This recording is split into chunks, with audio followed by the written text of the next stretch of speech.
हुमायूं का मकबरा, जिसे मुगलों का छात्रावास भी कहते हैं, क्योंकि यहाँ 150 से ज़्यादा मुगल परिवार के सदस्यों की कब्रें हैं। दिल्ली में स्थित यह मकबरा मुगल सम्राट मिर्ज़ा नासिर अल दीन मोहम्मद की है, जिन्हें हुमायूं के नाम से जाना जाता है। इसका नियरेस्ट मेट्रो स्टेशन है जवाहरलाल नेहरू स्टेडियम। 27 हेक्टेयर में फैले इस परिसर में हुमायूं के मकबरे के साथ साथ ईसा खान, बू हलीमा, अफसरवाला और नाई का मकबरा भी है। अंदर जाने से पहले आपको टिकट लेना होगा, जो भारतीयों के लिए 40 रुपये और फॉरेनर्स के लिए 600 है।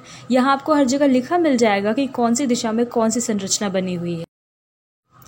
पश्चिम से परिसर में प्रवेश करते समय सबसे पहले ये बाग आता है, जिसमें बू हलीमा का मकबरा है और इसे बू हलीमा बाग के नाम से जाना जाता है। हालांकि इसके बारे में बहुत कम जानकारी उपलब्ध है। यह है अरब सराय दरवाज़ा। अरब सराय अफसरवाला मस्जिद के निकट स्थित है और इसे बेगा बेगम ने 1560-61 के आसपास निर्माण कार्य के लिए आए कारीगरों के लिए बनवाया था। बू हलीमा गेट से सीधे जाने पर मिलता है ये पश्चिमी दरवाज़ा, जो हुमायूं के मकबरे का मुख्य द्वार है। इस मकबरे का एक दक्षिणी दरवाज़ा भी है, जो मुगल काल में उपयोग किया जाता था और अब बंद है। ये पश्चिमी दरवाज़ा 16 मीटर ऊंचा है। यहाँ ईसा खान के मकबरे की खुदाई में मिले अवशेष रखे गए हैं। ये है हुमायूं का मकबरा, जो कि एक 4 बाग मकबरे का उदाहरण है। ये भारतीय उपमहाद्वीप का पहला उद्यान या बागों वाला मकबरा है, इसलिए इसका विशेष सांस्कृतिक महत्व है। इस खूबसूरत 2 मंजिला संरचना का निर्माण हुमायूं के बेटे अकबर के शासनकाल में हुआ था। ऊपर जाते ही आपको यहाँ बहुत सी कब्रें भी दिखेंगी। इस मकबरे का निर्माण 1565 में शुरू हुआ और 1572 में ये पूर्णतः बनकर तैयार हो गया।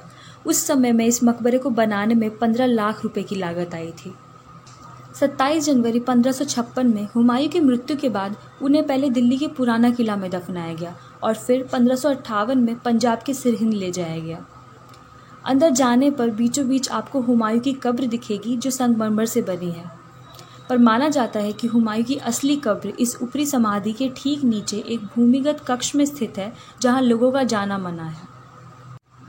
इस समाधि के चारों ओर कई कमरे बने हुए हैं, जिनमें और भी कई समाधियां या कब्रें हैं। इन कब्रों पर कुछ भी ना लिखे होने के कारण इनकी पहचान अनिश्चित है। बाहर की तरह अंदर से भी ये मकबरा बहुत ही सुंदर और शांत है। पूरा मकबरा और बगीचा 3 तरफ से ऊंची मलबे की दीवारों से घिरा हुआ है। चौथी तरफ यमुना नदी होनी थी, जो संरचना से दूर हो गई।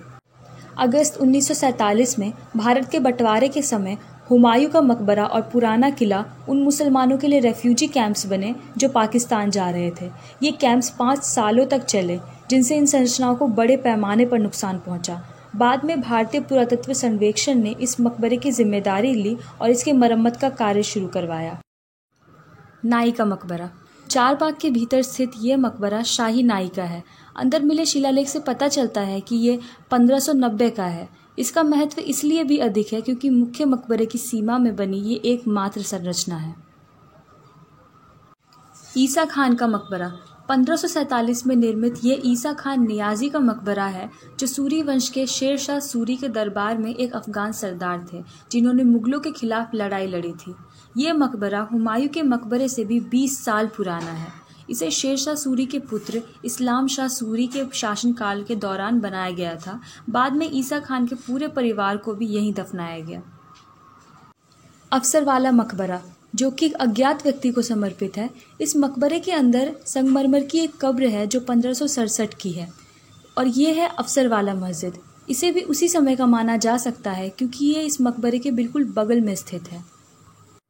ये है चिल्ला गेट। उस जमाने में हजरत निजामुद्दीन दरगाह तक जाने के लिए इसका उपयोग किया जाता था। नीला गुंबद। परिसर की सीमा के बाहर स्थित एक मकबरा, जिसे नीला बुर्ज या नीला गुंबद कहते हैं, क्योंकि इसमें आकर्षक नीले रंग की चमकदार टाइलें लगी हैं। इसे अकबर के दरबारी बैरम खां के पुत्र अब्दुल रहीम खान खाना ने अपने नौकर मियां फ़हीम के लिए बनवाया था, जो जहांगीर के शासनकाल के दौरान 1625 में मुगल जनरल महबत खान के विद्रोह के खिलाफ लड़ते हुए मर गए। यह संरचना अपनी अनूठी वास्तुकला के लिए जानी जाती है, क्योंकि ये बाहर से अष्टकोणीय और अंदर से चौकोर है। हुमायूं के मकबरे की संरचना ने आगे जाकर ताजमहल की बनावट को बहुत हद तक प्रेरित किया। ये दिल्ली का एक प्रसिद्ध पर्यटक स्थल है, जहां देश विदेश से लोग आते हैं। तो ये था हुमायूं का मकबरा और उसका इतिहास। वीडियो को यहाँ तक देखने के लिए धन्यवाद।